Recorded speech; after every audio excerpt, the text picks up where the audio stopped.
The case involving 18-year-old Kelsey Smith is difficult to comprehend. She was abducted in broad daylight from a crowded Target parking lot in Kansas. This is not something you see or hear about every day. Yet it does occur. Being kidnapped is horrific, but it seems more understandable when it takes place while someone is alone in an isolated location, particularly during the night. Kelsey Ann Smith was born in Overland Park, Johnson County, Kansas on May 3, 1989. Her parents are Greg Allen and Missy Smith. She was the third child in her family. She was one of 4 siblings.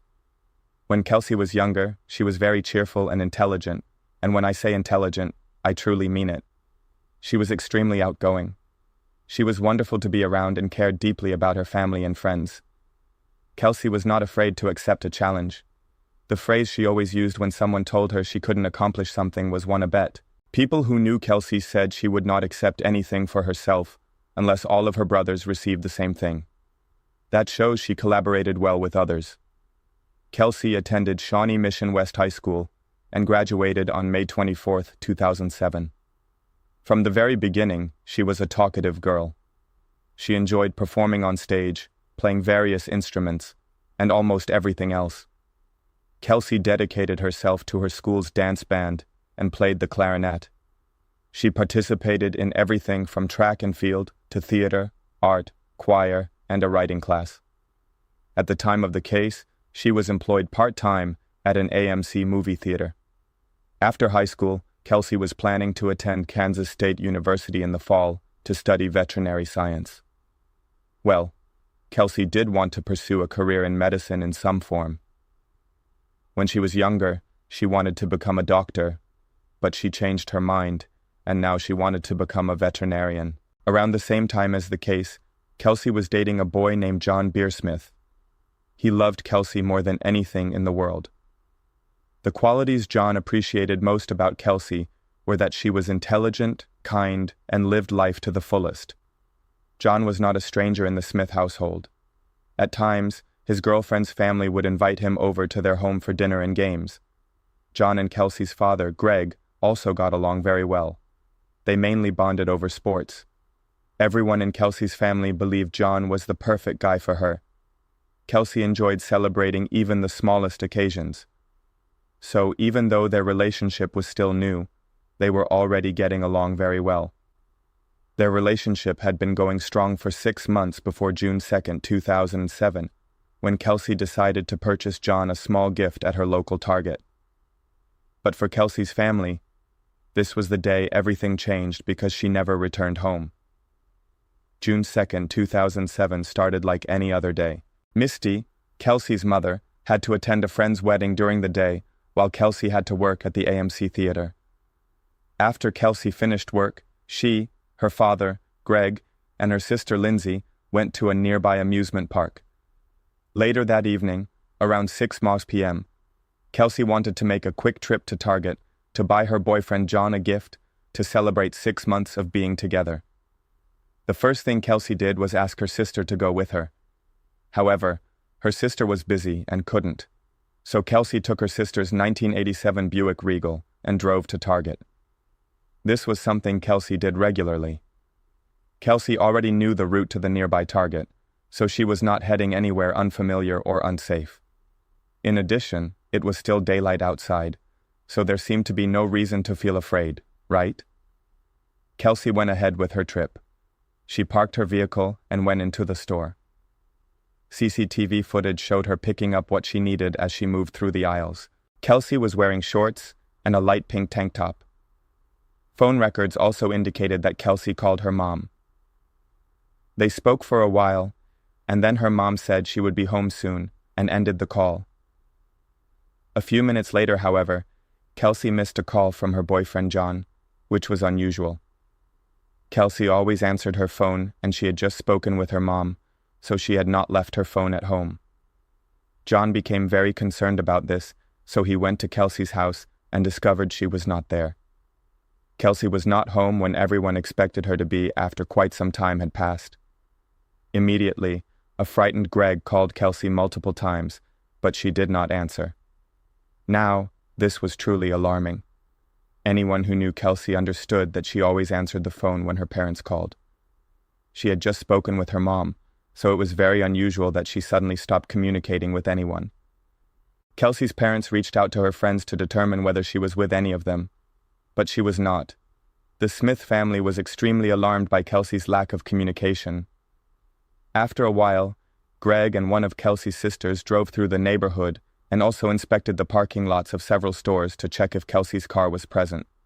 Eventually, they found Kelsey's car, but oddly it was not at Target, the last location where she had been seen.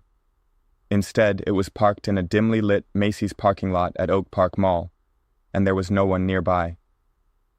This was the point at which Kelsey's family understood that something was wrong, and they promptly contacted the police.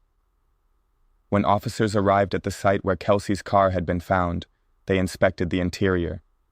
They discovered her purse, wallet, other personal items, and the purchases she had made at Target. Kelsey herself was the only thing absent. Her phone was missing as well. The vehicle showed no signs of damage. The officers did not observe any trash or anything else that seemed out of the ordinary. However, when the officers looked at the car from behind, they saw something pink sticking out from the trunk. When the police opened the trunk, however, they found nothing inside. The police also conducted forensic processing on the vehicle and identified a single handprint on the driver's side seatbelt. It did not belong to Kelsey. The car had been operated by someone who was neither Kelsey nor a member of her family. The police found the situation difficult to handle.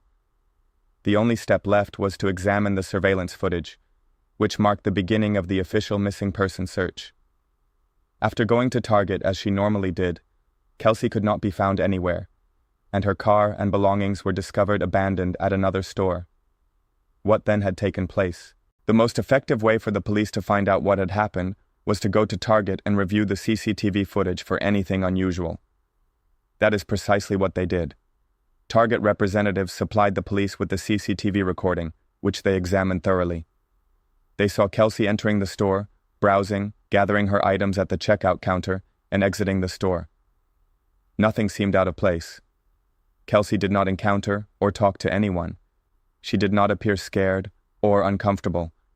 The officers were extremely puzzled and frustrated because everything appeared to be normal. However, when the police reviewed the parking lot CCTV footage, they observed Kelsey driving in the opposite direction from her house after she placed the items into the car. Why would she do that? Meanwhile, Greg and Missy searched for their daughter independently while the police analyzed the surveillance footage. They created posters of missing individuals and displayed them wherever they could. All they wanted was for their daughter to return home. And as each minute passed, their fear continued to grow. A large-scale search was conducted for Kelsey. Some of her friends, neighbors of the Smith family, and other community members volunteered to assist in searching the area. Everyone in the town came together to locate Kelsey, who was 18 years old, because they were concerned for her safety. In an effort to obtain answers and resolve their uncertainties, the police even questioned Kelsey's family and her boyfriend John. But everything shifted when they reviewed CCTV footage from a Macy's store where Kelsey's car had been abandoned. Investigators slowed down the recording and were still able to identify a person stepping out of Kelsey's car after switching it off. Even though the video quality was very poor, it was not Kelsey, which was unusual. The individual appeared to be wearing a light or white shirt and dark shorts. It looked like a male figure. However, who was he, and why was he in possession of Kelsey's car? Ultimately, the officers returned to the Target CCTV footage and searched for the same individual they had previously observed. Well, this time, the footage that had appeared ordinary became disturbing once this new information was revealed. It was discovered that Kelsey had parked her car beside a large truck and then entered Target. Only seconds later, a man wearing dark shorts and a white shirt approached from behind her. It was determined that the man who had been trailing her owned the truck next to which she had parked. Viewers observed the man keeping his distance from Kelsey as she browsed through the store and collected the items she needed. As soon as Kelsey was seen exiting Target, the suspicious man followed after her. One unsettling aspect of the footage was that Kelsey never appeared frightened and never glanced over her shoulder, making it evident that she was unaware the man was following her. She had no knowledge that he was tracking her movements, which is extremely frightening to consider. Additionally, this caused the police to examine the Target parking lot video frame by frame, while Kelsey was placing items into her car. At normal speed, it seemed as though Kelsey was entering her vehicle. But when the recording was reviewed, frame by frame, it appeared that something or someone rushed toward Kelsey's car from the left side and seized her. Initially, it looked like Kelsey was bending down to get into her car, but it was later determined that she had been seriously injured and had collapsed. Based on this evidence, the officers were convinced that Kelsey had been abducted. The figure shown in the footage was also wearing a white shirt and dark shorts, the same clothing as the individual seen in the video from Macy's, where her car was subsequently discovered abandoned. The officers were now convinced that foul play had occurred. Yet, Kelsey was nowhere to be located. And who was this man? In fact, the only method to find both Kelsey and the individual who had taken her was through her phone. Verizon Wireless, Kelsey's cellular service provider, unnecessarily prolonged this portion of the investigation. Initially, Kelsey's parents contacted Verizon Wireless to track her phone when she first disappeared. Kelsey's father, Greg, is a police officer, so he understood that the most effective way to locate his daughter would be by using her phone. However, Verizon representatives refused, and they declined to release any details regarding the location of the last ping device until 4 days later, by which time the Federal Bureau of Investigation was already involved. Verizon claimed that Kelsey's family had not used the proper terminology when requesting the phone's location, which is difficult to believe. In what language were they expected to speak? How could it be made any clearer than saying, "Tell me where this phone is"? In any case, the information was eventually provided after 4 long and difficult days. The last recorded ping from Kelsey's phone came from a tower approximately 18 to 20 miles away from the location where she had been taken. To complicate matters further, the location was in another state. The area was narrowed down to Grandview's Longview Lake. For clarity, Kelsey had been abducted in Kansas, but the final use of her phone occurred in Missouri. After organizing a search team, the police and the FBI went to a heavily wooded area on June 6th and conducted a search there. It did not take days or hours. It took only 45 minutes. At approximately 1:30 p.m., they discovered something, but it was not what they had hoped to find. The body of Kelsey Smith, 18 years old, was located, which is deeply tragic. Kelsey's unclothed body was covered with twigs and leaves, and she had been strangled with a belt. Investigators were required to inform Kelsey's parents that her body had been found, which was an extremely difficult task. To say that their lives were permanently altered would be an understatement. Those who knew Kelsey along with her family and friends were unable to believe what they were being told. What she had done that day was something she had done countless times before. Yet now she was gone. Can you imagine how shocked, guilty, and heartbroken Kelsey's sister must have felt? She had obligations to attend to, so she did not accompany Kelsey. It must be incredibly difficult for Kelsey's sister to cope with all the what-ifs running through her thoughts. None of this was her fault. Yet, it is understandable why she might experience guilt. However, even though they had located her body, the police still needed to identify the individual responsible for Kelsey's death. To accomplish this, they reviewed the CCTV footage from Target and Macy's. Kelsey's car had been abandoned at Macy's at approximately 9:17 p.m. on June 2nd. When the police reviewed the surveillance footage from Target at around the same time, they noticed something or someone. It was observed that a man dressed in light-colored clothing entered a 1970 Chevrolet pickup truck and drove away. Even though it was dark outside, the officers were unable to distinguish many details of the vehicle. Nevertheless, it closely resembled the truck that had been parked beside Kelsey's car in the earlier footage. When the police examined both recordings from 6:00 p.m. and 9:22 p.m., they saw that the pickup truck appeared in both videos. However, this was still insufficient for the officers to determine who owned the vehicle. At that stage, the police released the footage of the man and the truck to the public, and requested that anyone in the area provide tips or information regarding this individual.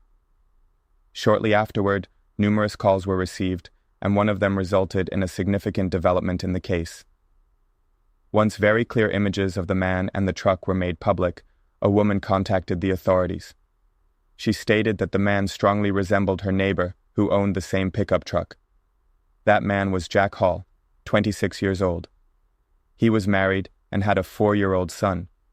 The officers were confident that they had identified the correct suspect. Edwin was taken into custody on the evening of June 6th, just as his family was preparing to leave for a vacation. When the police arrived at Edwin's residence, his vehicle was packed with luggage. Fortunately, the police did not allow him much opportunity to act. He was apprehended immediately and charged with first-degree murder and kidnapping with dangerous intent. His family was left speechless. The vacation that had been intended to be enjoyable for the entire family turned into something entirely different. When the police examined Edwin's criminal history, they found that he had no adult convictions, but he did have offenses from his youth. While in foster care, Edwin was placed with a family. But after he was adopted, he attempted to injure his new sister with a bread knife. Although he was only 15 years old, he was old enough to understand that what he was doing was wrong. Later, Edwin was charged with assault for striking a child in the head with a baseball bat. There is no doubt that Edwin had a long history of angry and violent behavior. When the police questioned Edwin about what he knew, he acted as though he had no knowledge, like many other criminals. However, when his fingerprints were compared with those found on Kelsey's seatbelt, they were an exact match. Edwin's fingerprint was discovered inside Kelsey's car, and he had been seen following her throughout Target. How could he claim not to know anything about her? Therefore, the police understood that Edwin was not being truthful. Ultimately, the police interrogated him and set his bond at $5 million. Investigators also informed him that he could face the death penalty for the charges against him in order to pressure him and potentially obtain more information. He eventually abandoned the falsehood and confessed to the crime to avoid the death penalty. Edwin stated that he fell in love with Kelsey the moment she drove into the Target parking lot, approximately 1 minute after he did around 6 p.m., despite the fact that he was already married and a father. But when has that ever prevented someone? For some reason, he decided to follow Kelsey around the store to see whether she was meeting anyone else. In fact, Edwin stated that he was attracted to Kelsey's legs, which is extremely disturbing. What he did afterward, however, was truly horrific. He went outside to wait until Kelsey was completely exposed and vulnerable. When he decided the moment was right, he approached her with a gun and forced her into her own car, which was captured on video.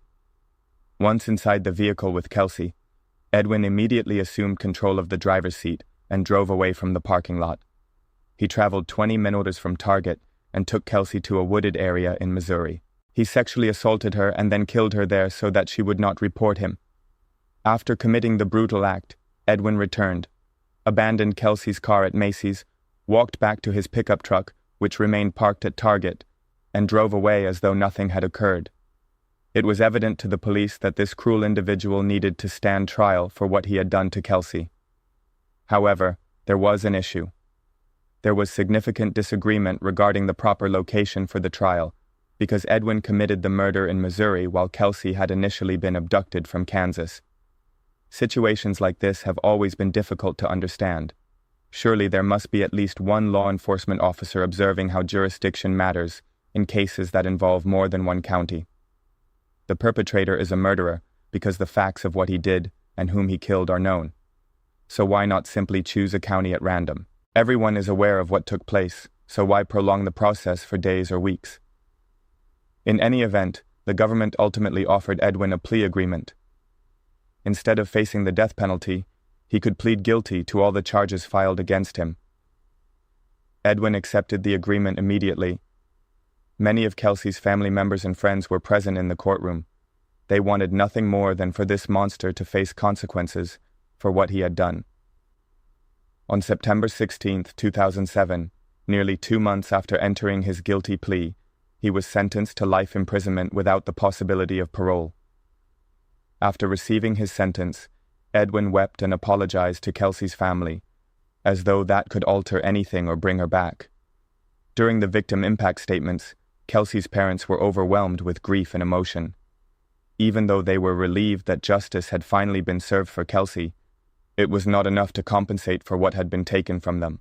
If Kelsey's parents felt sympathy for anyone, it was for Edwin's son, an innocent child who had no understanding of the terrible acts his father was capable of committing. Edwin himself had grown up without parents, and now his own child would have to grow up without a father.